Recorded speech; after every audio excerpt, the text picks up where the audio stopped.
어제 어린아이 하나 앞세우고 예수님께서 어린아이처럼 섬기는 자가 되어야 한다.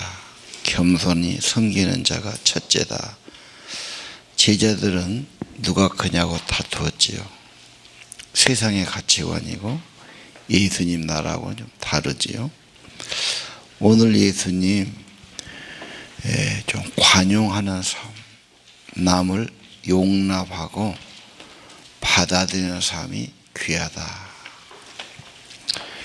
우리는 경쟁주의 시대에 살고 내 편, 네 편 가르는 파벌주의가 있습니다. 계파를 만들고 내 사람, 네 사람 그렇게 하려고 그러지요. 예수님께서는 반대만 하지 않으면 우리 편으로 생각해야 된다.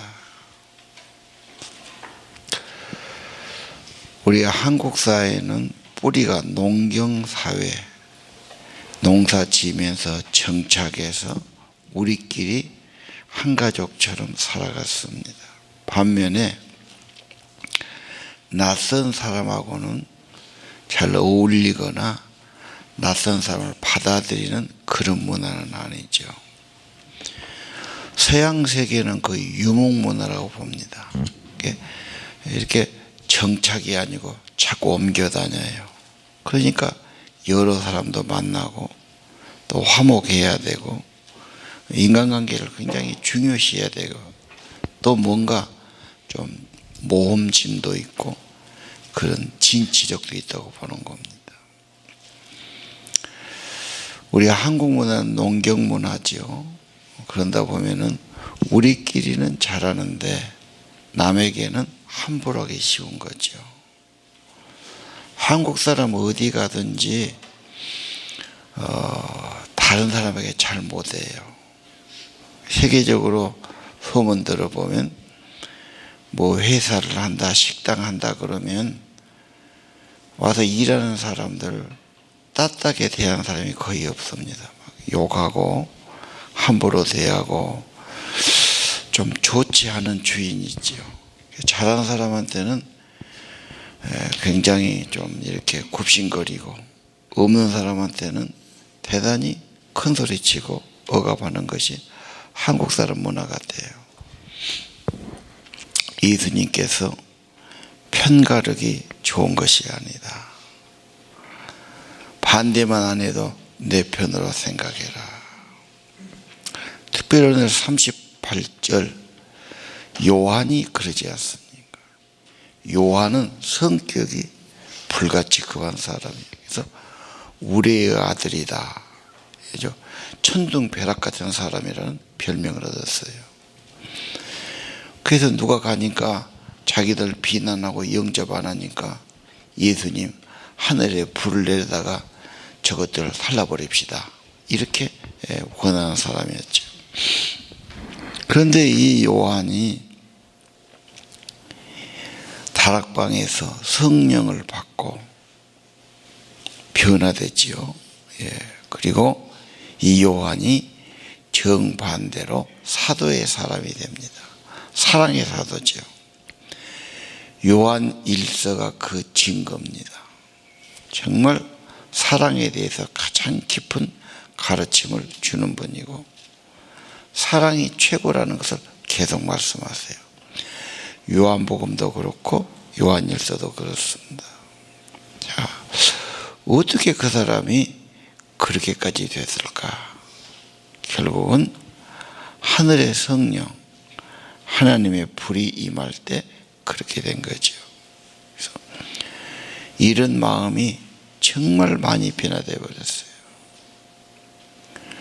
우리의 마음에 하나님의 영이 하나님의 성령과 불이 임하면 우리의 마음을 주님의 마음으로 바꿔놓을 줄 압니다.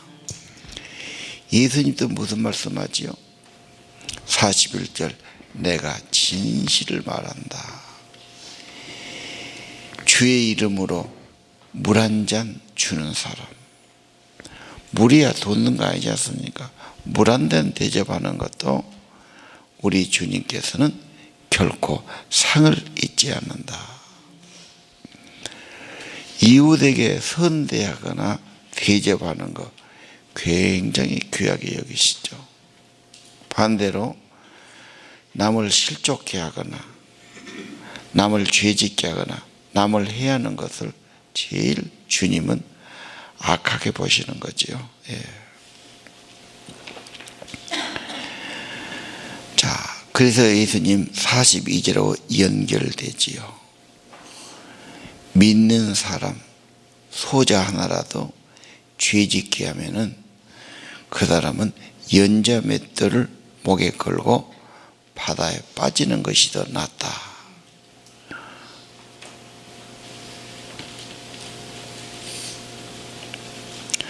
만약에 남에게 죄를 지은다면 네 손을 잘라라.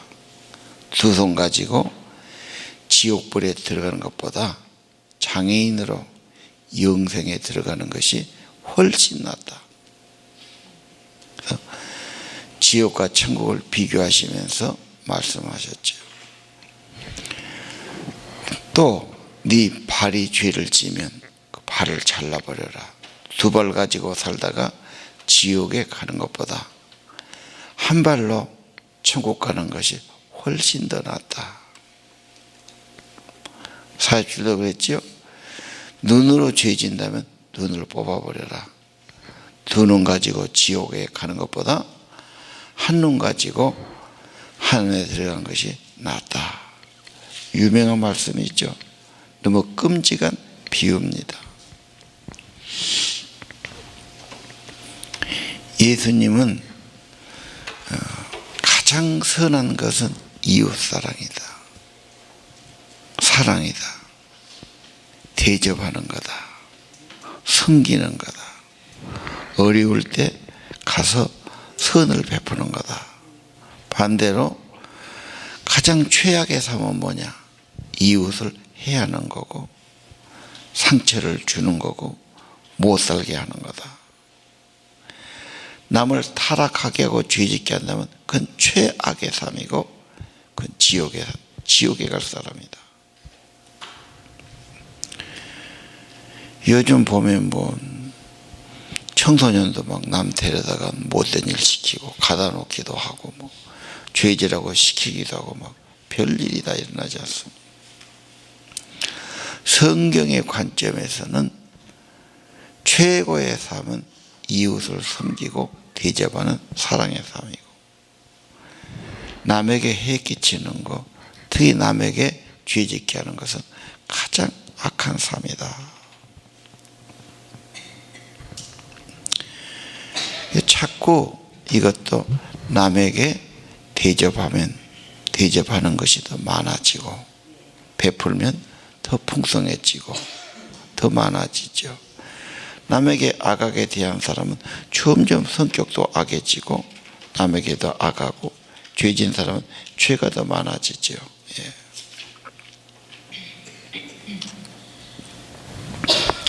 자, 그 다음 예수님 지옥을 말씀하셨죠. 지옥은 벌레도 죽지 않는다. 불도 꺼지지 않는다. 소금 절이듯 불로 절여진 곳이다. 지옥에 대한 그림은 쓰레기를 태우는 소각장과 같습니다. 쓸데없는 것, 더러운 것 태우는 거죠. 예루살렘에서 생활 쓰레기들 그때는 게hen나라는 그런 장소에서 태웠어요. 그래서 그 쓸데없는 거 불로 태우는 그곳을 지옥으로 표현했어요. 그런데 그 불은 죽지도 않고 계속 고난당하는 그런 곳이고, 소금 절인단 말은 무슨 뜻입니까? 막 생선을 소금으로 절이지 않습니까? 그래서 불로 소금 절이듯 그렇게 불 속에서 지낼 거다. 그 생생한 비유죠. 이걸 예수님이 직접 말씀하셨던 것 때문에 충격적인 겁니다. 이런 소리 하면 죄 지는 사람은 굉장히 싫어합니다. 예수님이 없는 것을 과장해서 말씀하셨을까? 지옥을 말씀하신 것이 여기만 아니지 않습니까? 네가 두 손 가지고 죄 짓고 사느니 한 손 가지고 천국 가는 것이 훨씬 나은 삶이다. 두 발도 마찬가지고 두 눈도 마찬가지죠.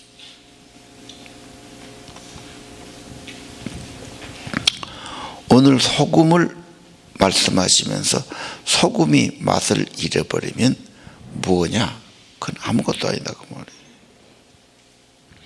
소금은 진실하다, 남을 위해 희생한다는 뜻이 아니겠습니까? 믿는 사람이 진실하고 남을 배려하고 남을 도우려는 그런 마음이 없다면 그건 소금이 아니다는 거지. 오늘 그 다음에 예수님 소금은 화목이다 말씀하셨지 않습니까? 누가 크냐 다툼이 있고 경쟁이 있고 세상은 전부 그런 거죠. 누가 힘이 있고 누가 가졌고 누가 크고. 천국은 가정 같은 곳이죠. 내가 돈 벌었다 해서 내가 하는 곳이 아니지 않습니까?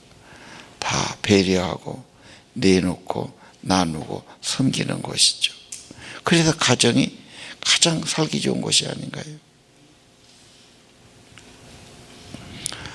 가정에서 네가 그냐 내가 그냐, 내가 했다 안 했다, 그러면 그건 평안이 없지요. 예. 가정은 힘 있는 사람이 힘없는 사람을 섬기는 거고, 병들고 아프면 가장 배려하는 거고, 어릴수록 더 도와주는 거고, 정말 사랑이고 평안이 있는 곳이 가정이 아니겠습니까? 자, 오늘 아침 우리는 다시 한번 이웃을 대접하고 배려하는 문화가 필요하다. 천국은 사랑이 많은 것이고 섬김이 많은 것이다. 그리고 그것은 영원한 천국에 상급이 있는 것이죠.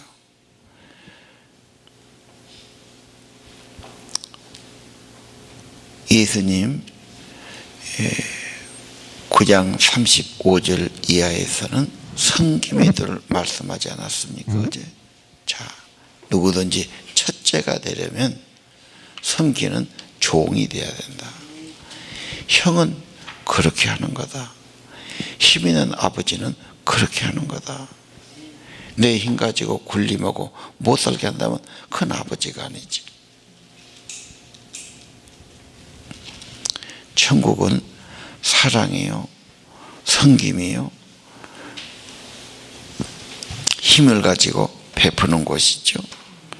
하나님이 그것을 최고 가치라고 여겨요. 그래서 오늘 대접하는 문화, 남에게 베푸는 문화, 뭔가 서비스한다, 이것을 최고의 삶이요 최고의 가치로 여기는 정신을 오늘 가져야 할 것입니다. 우리가 그런 마음으로 살아가면 어디 가든지 환영받을 것이고 어디 가든지 꼭 필요한 사람이 되겠죠.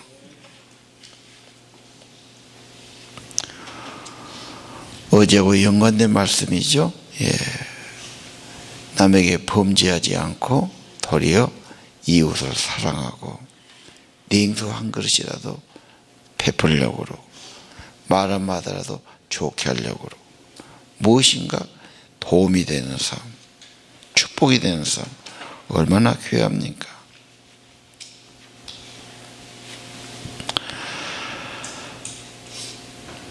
오늘 특별히 41절, 내가 진정을 말한다. 누구든 그리스도인이기 때문에 물 한 잔 건네주는 사람 결코 상을 잊지 않을 것이다. 반드시 그런 선한 일에는 상이 있다고 말씀해 주신 거죠. 이 말씀 의지하고 내 평생 예수님의 제자로 예수님을 본받아 섬기는 삶, 베푸는 삶, 서비스하는 그런 삶을 살게 하옵소서. 기도합시다.